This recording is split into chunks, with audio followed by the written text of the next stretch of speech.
নতুন ঘৰটো আৰম্ভণি কৰি দিলোঁ আৰু এইটো মানে ফুলৰটো কৰি আপুনি আজি এই দুটা ৰুমৰ মানে চলিং কৰা হ'ল এয়া মিস্ত্ৰী লাগিছে আৰু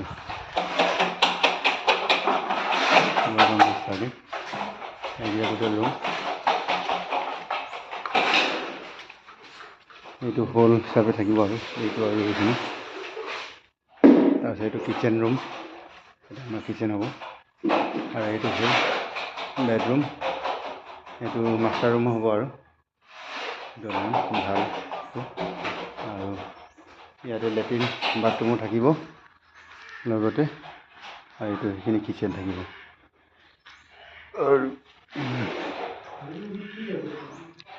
লেট্ৰিনৰ টেংকিটো ইয়াত হ'ব এতিয়া বৰ্তমান টেম্পৰেৰী লেট্ৰিনটো আছে এইখিনি টেংকিটো হৈ যাব ভালকৈ ডাঙৰকৈ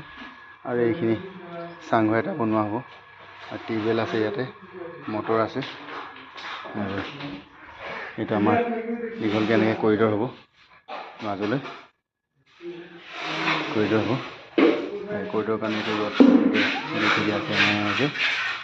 এনেকৈ দিবৰ কাৰণে তাৰপিছত এইখিনি হ'ল ডাইনিং প্লাছ মানে আলহী ৰুম এণ্ট্ৰেঞ্চ এইটো বাৰান্দা আৰু এইখিনি চোতাল আমাৰ আৰু এইটো চিৰি হ'ব এনেকৈ ডাউনলৈ চিৰিটো আৰু মছলা মাৰি আছে